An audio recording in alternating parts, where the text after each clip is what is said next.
Hey, everybody. Welcome back to another episode of Rent Prep for Landlords. I'm your host, Eric Worrell, and this is episode 265. And we're going to be talking about 4 recent stories in the news about how LA wants to tax landlords for a new issue that they're dealing with out there.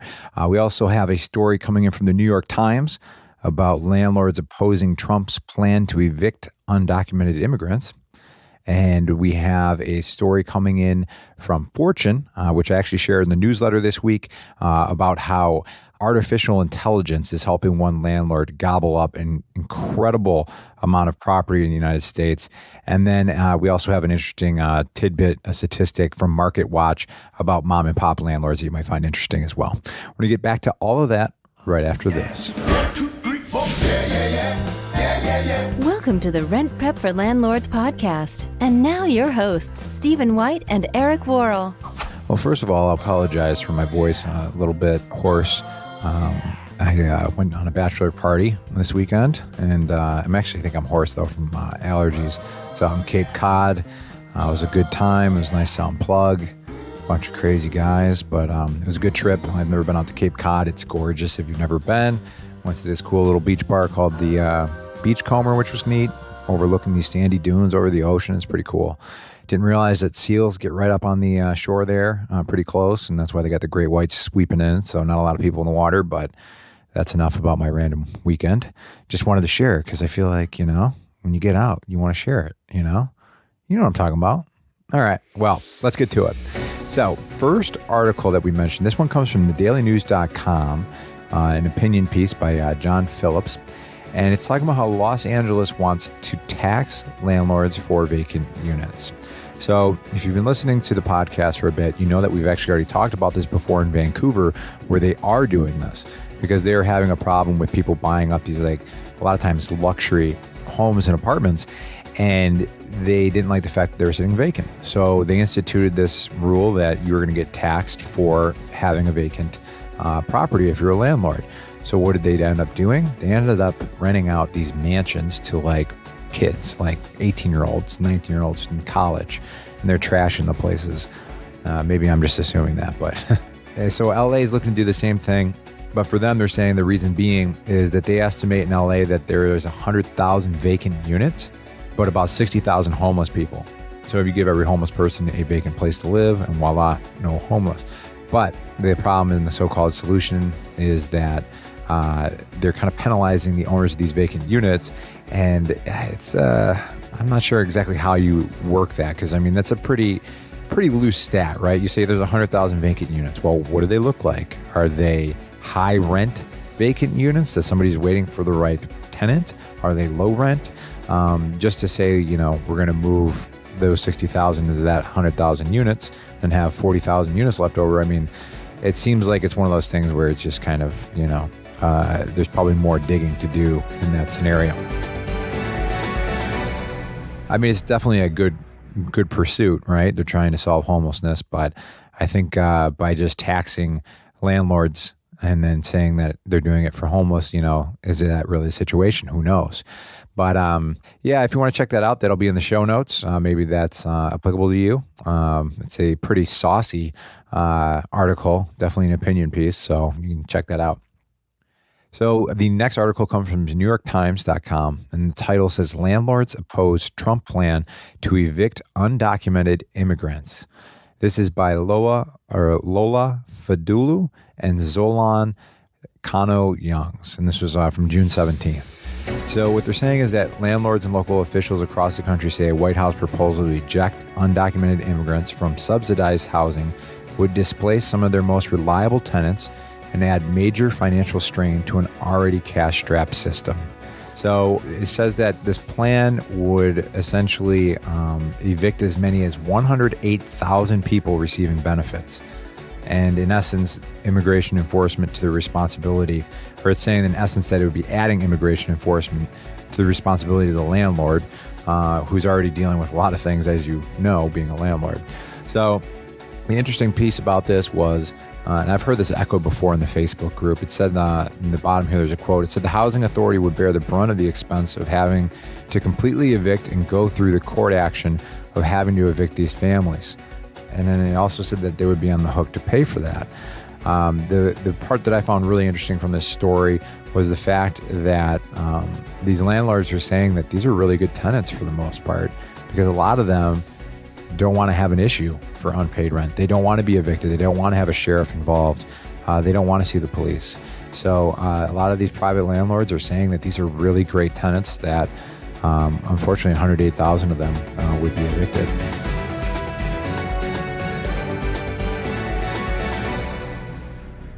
So that's a pretty controversial, pretty huge story, and it'll be interesting to see what happens with this, because 108,000 families, that's a lot of people. So we'll keep our thumb on this one, and I'm sure this one's going to be coming up again in the future. So we'll see what happens with it.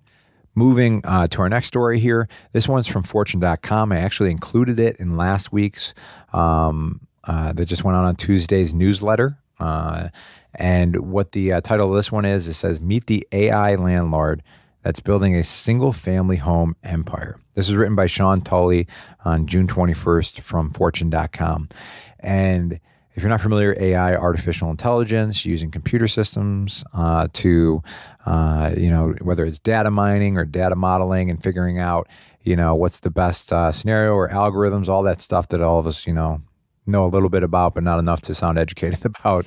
But really interesting. It said that data science helped the Amherst Holdings CEO, Sean Dobson, make a fortune in the housing crash. Now he's deploying AI to profit from properties that most investors wouldn't touch.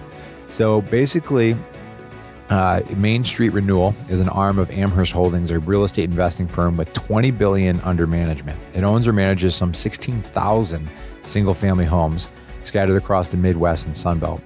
The portfolio makes Amherst one of the biggest, fastest-growing players in institutionally owned rental homes, a $45 billion subsector of the real estate industry that barely existed before the Great Depression or the Great Recession.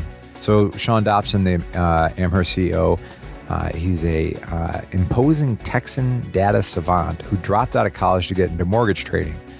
So then a decade ago, he made a killing during the shaky debt during the housing crash.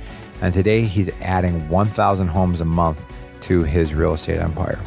So he's using artificial intelligence, it's saying that it's data modeling, to make dozens of offers a day on potentially profitable houses. It says that the Main Street homes are a $3.2 billion investment that generates around $300 million in annual rental income. But Dobson harbors far bigger ambitions, as he wants to get to 1 million homes in the next 15 years or so.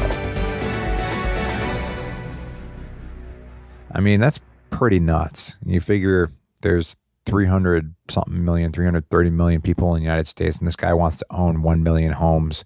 Like, you're talking about, like, if there's 3 people per family, he's going to own 1% of the homes in the United States. That's his goal. Of course, there's a big difference between 16,000 single family homes and 1 million. But it's pretty interesting. So he's got this algorithm, this AI that's helping him identify single family homes that would be profitable, and also allowing him to make offers on these. And I'm sure it's probably just based on an algorithm. If it meets these factors and it crosses these boxes and all that it'll get an offer. And it's pretty crazy. I think something like this it's hard for somebody like myself to wrap his mind around it. I have some familiarity with this. We work with developers for our products here at RentPrep. Working in marketing, I work on websites and videos and podcasts and things like that. So I have some tech understanding, but it's pretty crazy to think about the fact that somebody's just essentially creating a computer program and using artificial intelligence to make himself absolutely filthy rich with real estate. So I don't know if this is somebody who's going to be kind of like the first guy on the frontier, the first one to hit the gold rush, and then a bunch of other players will kind of step in and figure this out, and maybe this will just be the norm in 10 years, or maybe not. Who knows? But it'll be interesting to see how all this goes, and if this is something that becomes a trend that more and more people with access to this type of technology will take advantage and be able to find these deals and be able to submit so many deals based on the artificial intelligence that they're employing. So again, this will be another one that I'm sure in the future we will revisit, because it's pretty interesting stuff if you ask me. So the last one here. This is from Market Watch, and the title of it says, Mom and Pop Landlords Push Investor Share of Home Purchases to 19-Year High. This is published June 23rd of 2019. It's published by Andrea Recure. And it said that more homes are being bought by investors and their purchases are concentrated among starter homes, making it even harder for first-time home buyers to break into the housing market, according to a new analysis. So this kind of like lines up with the article we were just talking about, where this guy is focusing on single-family homes, and some of those, of course, are going to be starter homes. This says that investors commanded 11.3% of all purchases in 2018, according to CoreLogic, a real estate data company responsible for the report. That's the highest level since 1999, and even dwarfs activity between 2012 and 2014, when the housing market was still mired in distress and big financial institutions with deep pockets swooped in. So it's saying that for starter homes, investors account for 1 in 5 transactions, so almost around 20%. That's notable about recent activity is that smaller investors, not big financial institutions, are driving the uptick. Large investors' share has declined from 24.3% in 2013, the aftermath of the crisis, to 15.8% last year. So large investors not really looking at small starter homes, but smaller investors are doing this, and they're doing it in droves. So investors who purchased 10 or fewer homes were responsible for 60% of transactions in 2018, up from 48% in 2013. So this is kind of interesting because it kind of almost mirrors the same way that you hear a lot of times that small business is where a lot of the jobs and growth comes from. It seems like small investors is where a lot of the growth in transactions. I mean, to go up from 48% to 60% is pretty substantial. You're talking probably about a 40% increase. I guess 50% would have been 24. So yeah, you'll just have to correct me on my math later. But that's pretty substantial. It says that perhaps because lower priced homes are more plentiful in metro areas that are seeing cooler growth, the housing markets with the greatest share of investor activity aren't high flyers. They're Detroit, Philadelphia, Oklahoma City, and Memphis, which was been sometime known to be a hotbed of single family rental boom as well. So that's pretty interesting factoid there for you, that single family homes are booming, but it is the small time investors, people with 10 properties or less, that are really buying them up. And it said that most of the activity is concentrated east of the Mississippi in lower priced areas. I also wonder if this is, just more people in general are getting into real estate. Maybe 20, 30 years ago, it was more daunting. And now with the advent of technology and, access to great education online and being able to really take things into your own hands, right? That could also be a piece of it too. Maybe people are not too trusting of the fact that they'll have Social Security when they get there, or they're worried about, the market itself. So they're going from, I learned it from Mark Kohler, a guest on the podcast, kept talking about going from Wall Street to Main Street and putting your money in Main Street instead of Wall Street. So it's probably just a trend as well. So really interesting stuff. Really enjoyed researching these articles for you guys this week.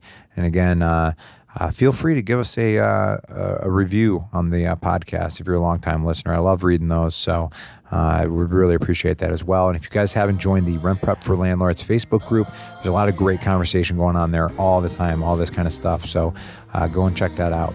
All right, guys, until next week, have a great week and take care.